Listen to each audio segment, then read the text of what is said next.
तो देखो एक्सरसाइज 4.1 का क्वेश्चन नंबर हम लोग 2 देखेंगे। इसमें टोटल कितना क्वेश्चन है पता है? इसमें टोटल 1 2 3 4 गो क्वेश्चन है।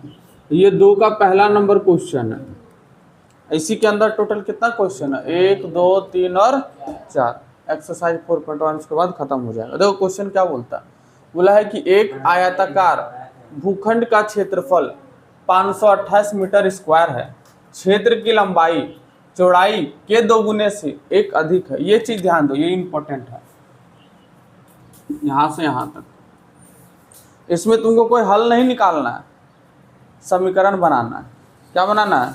द्विघात समीकरण बनाना है। कैसे होगा? यहाँ पे बोला है एक आयताकार भूखंड है, मान के चलो ऐसे करके कोई भूखंड, भूखंड मतलब जमीन है, ठीक है। अभी बोला है कि इसकी जो लंबाई है, अच्छा बताओ तो दोनों में लंबाई क्या होगा? सर ये वाला या ये वाला, ये दोनों लंबाई होगा, ये दोनों क्या होगा? चौड़ाई होगा। तो बोला है लंबाई जो होगा ना वो चौड़ाई के 2 गुने से 1 अधिक है। मान के चलो चौड़ाई को हम लोग x मान लेते हैं, चौड़ाई को क्या मान लेते हैं? तो लंबाई जो है ना वो चौड़ाई का 2 गुना है। चौड़ाई का 2 गुना कर दिए और उससे 1 अधिक है, 1 अधिक भी कर दिए। समझ में आया? चौड़ाई है और लंबाई क्या है? चौड़ाई का 2 गुना से 1 अधिक। समझ में आया? अब बोला है एक आयताकार भूखंड का क्षेत्रफल 528 है। तो क्षेत्रफल बराबर क्या होता है? इसको लिखेंगे कैसे? सबसे पहले ये देखो, लिखेंगे माना कि चौड़ाई बराबर x मीटर है। चौड़ाई क्या लेंगे? x metre. तो लंबाई क्या होगा? लंबाई क्या होगा? तो चौड़ाई के 2 गुने। चल इधर समझो, लंबाई क्या होगा? लंबाई क्या होगा? चौड़ाई का 2 गुना। देखो चौड़ाई का 2 गुना से 1 अधिक, से 1 अधिक कर दिए, मतलब यहाँ पे हो जाएगा 2x प्लस 1 क्या मीटर होगा। ये होगा ना। अब बोला है कि एक आयताकार भूखंड का क्षेत्रफल 528 है, तो लिखेंगे तो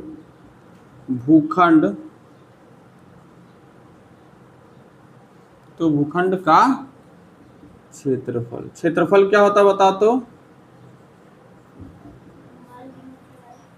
लंबाई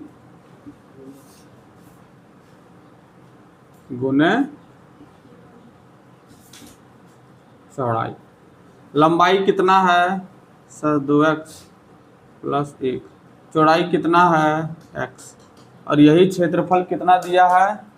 528 मीटर स्क्वायर, बराबर क्या हो जाएगा? 528 मीटर स्क्वायर। अब हम लोग क्या करेंगे? x को एक बार 2x से मल्टीप्लाई करेंगे और x को 1 से मल्टीप्लाई करेंगे। तो x को 2x से मल्टीप्लाई करेंगे कितना हो जाएगा? 2x square. और x को 1 से मल्टीप्लाई करेंगे कितना होगा? x इक्वल टू कितना हो जाएगा? 528 मीटर स्क्वायर। अब इसको उधर ले जाएंगे, 1 सेकंड के लिए मीटर हम हटा देते हैं, ठीक है। इसको उधर ले जाएंगे, क्या होगा? 2x square plus x minus 528 बराबर इधर क्या बच जाएगा? 0। यही हमारा होगा समीकरण। समझ में आया? दूसरा क्वेश्चन उतारो, समझो। क्वेश्चन नंबर 2 क्या है? क्वेश्चन नंबर 2 बोला है कि 2 क्रमांगत धनात्मक पूर्णांकों के गुणनफल 306 है, हमें पूर्णांकों को ज्ञात करना है। इसका क्या मतलब है पता है? इसका मतलब बोला है कि कोई भी 2 नंबर को गुना करेंगे, लेकिन दोनों लगातार होना चाहिए। जैसे एगो 5 लिए तो दूसरा हमको क्या लेना पड़ेगा? 6। एगो 7 लिए तो दूसरा क्या लेना पड़ेगा? 8।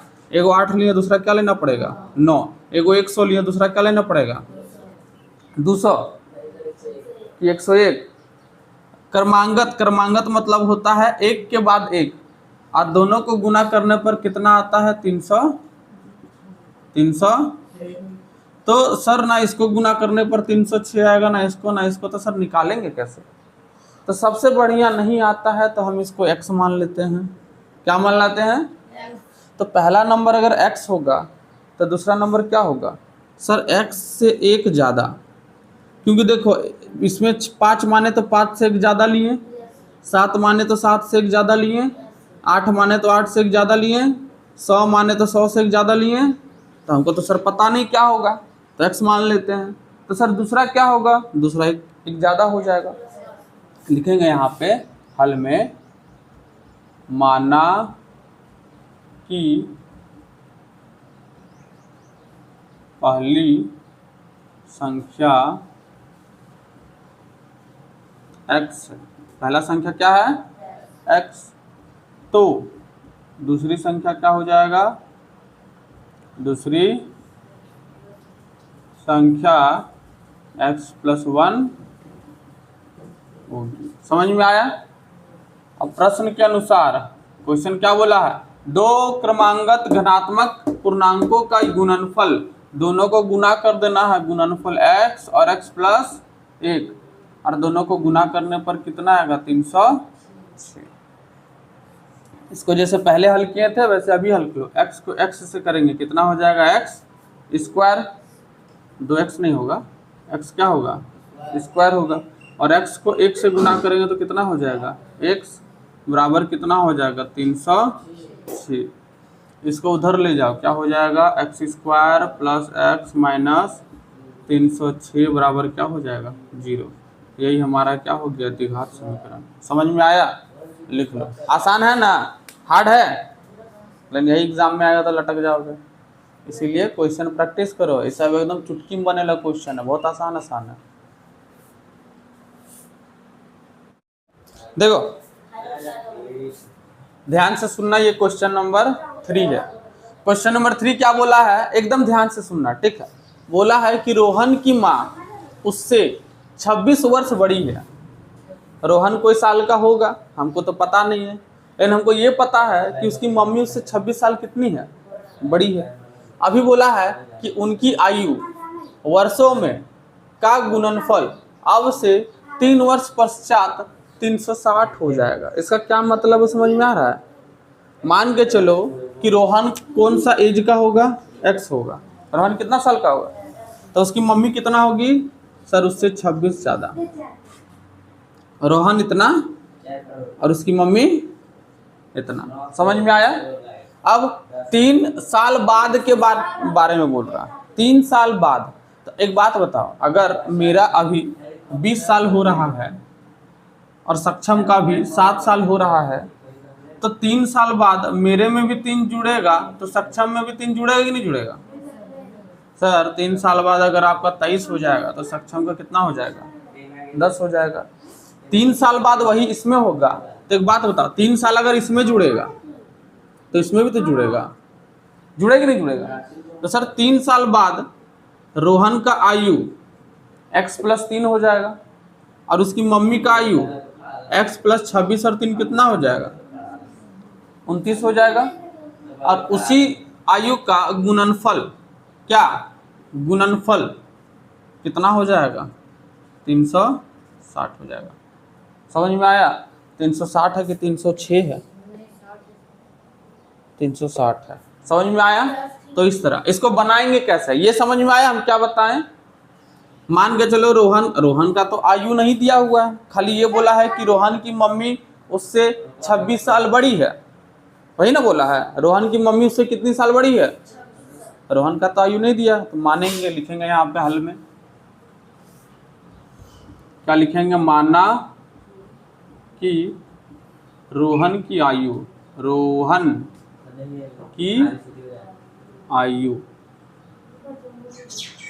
x वर्ष है।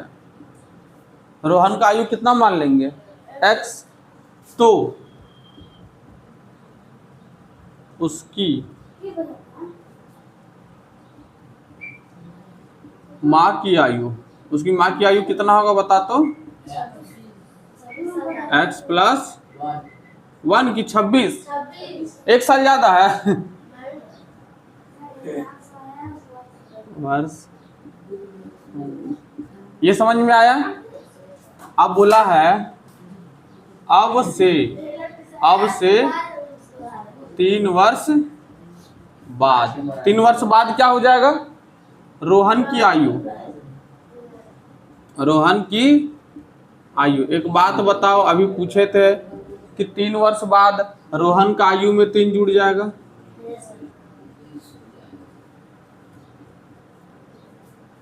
रोहन की माँ की आयु, रोहन की माँ की आयु, सर उसका मम्मी का तो आयु x प्लस 26 था और 3 साल बाद फिर 3 जुड़ जाएगा, मतलब x प्लस कितना हो जाएगा 29। ये समझ में आया? बस। अब बोला है कि गुणनफल अब से 3 साल बाद कितना हो जाएगा 360।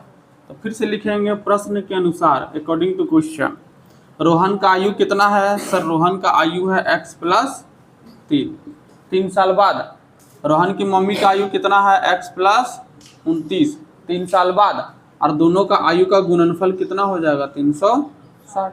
एक बार देख लो गुना कैसे करते हैं। x को x से करेंगे तो कितना होगा x को 29 से करेंगे कितना होगा, फिर 3 को x से करेंगे कितना होगा 3x, और 29 को 3 से करेंगे कितना हो जाएगा 29 तिया 9 तिया 27 का 7, हाथ में 2, 3 दूनी 6 2 8 87 बराबर कितना हो जाएगा 360। फिर क्या लिखेंगे x स्क्वायर, इधर हो जाएगा अच्छा 29x और 3x कितना हो जाएगा 32x, और ये हो जाएगा 87x, और ये इधर आ जाएगा तो क्या होगा -360। इधर क्या बचेगा 0। राइट हैंड साइड में हमेशा 0 आना चाहिए। कैसे 0 ला रहे हैं ध्यान से देखना, ये पार्ट को उधर ले जाते तो इधर 0 आ जाता, और ये पार्ट उधर जाके क्या हो जाता माइनस। अब तुम लोग हमको बताओ कि 360 में 87 घटाएंगे, एक बड़ा है एक छोटा है, मतलब ये बड़ा है ये छोटा है, तो घटेगा। तो 360 में 87 घटेगा कितना बचेगा बताओ, घटाते हैं। देखो 360 में कितना घटाएंगे 87, 10 में 7 गया कितना बचा 3, यहाँ कितना बचा 5, 5 में 8 नहीं जाएगा 15, 8 9 10 11 12 13 14 15, 273 होगा। यहाँ पे क्या लिख देंगे -273 बराबर 0। माइनस इसीलिए लिखें क्योंकि दोनों में से इसका साइन आगे है, जो बड़ा नंबर है उसका आगे का साइन लिखना है, वही यहाँ पे लिखना, यही हमारा क्या हो जाएगा समीकरण। समझ में आया? लिख लो।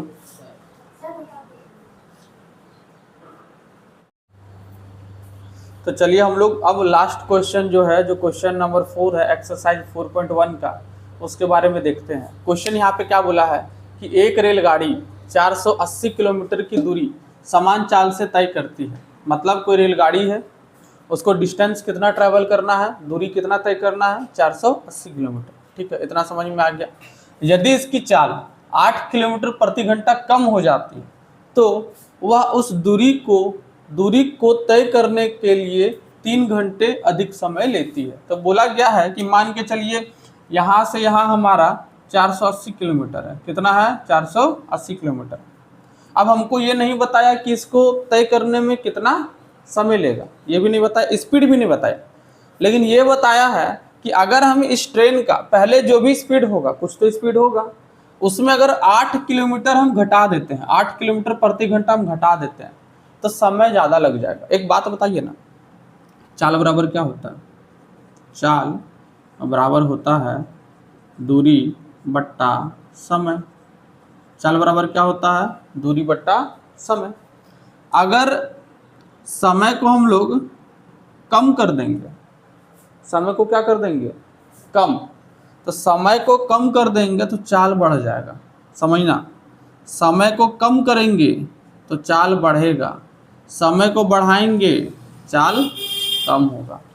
समझ में आ रहा है? इसी को उल्टा कर सकते हैं कि सर अगर हम लोग चाल बढ़ा दिए तो समय घट जाएगा, और चाल घटा दिए समय क्या होगा बढ़ जाएगा।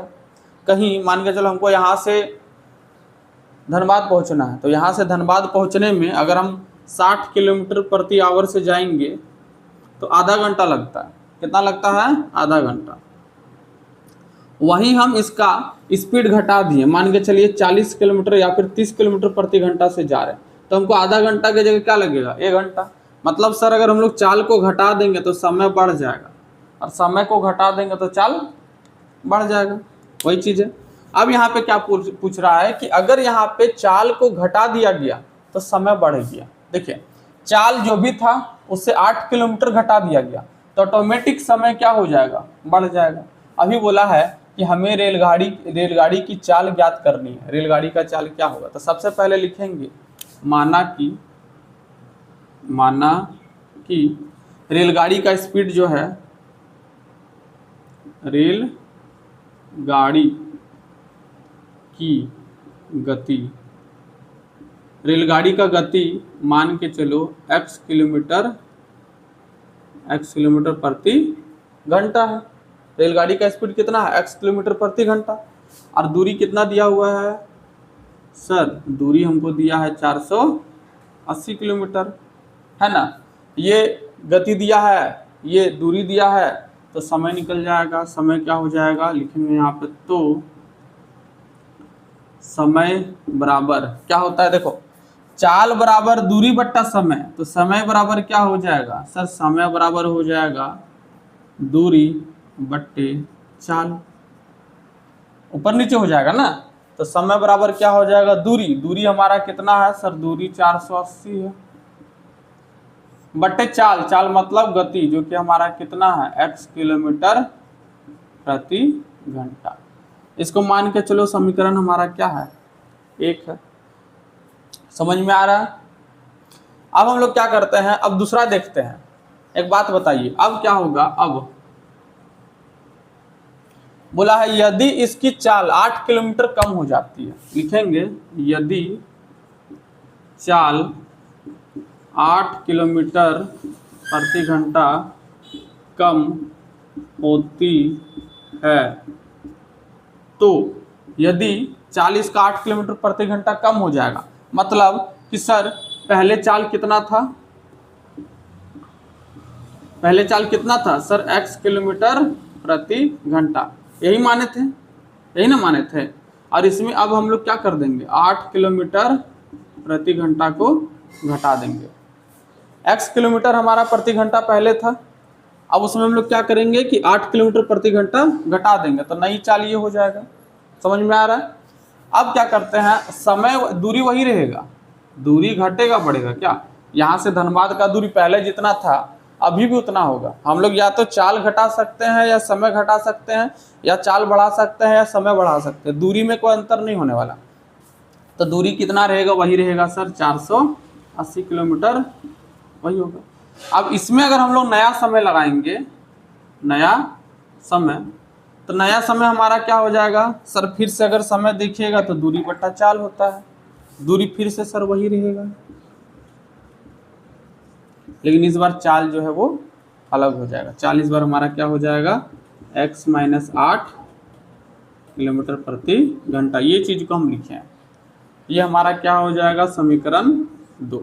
अब पता है क्वेश्चन क्या पूछ रहा है, क्वेश्चन पूछ रहा है कि अगर हम लोग इसका स्पीड को घटा देंगे 8 किलोमीटर से तो हमको 3 घंटा अधिक समय लगेगा। ये हमारा समय पहले का था, ये हमारा समय बाद का था, और दोनों का समय में 3 घंटा का अंतर है।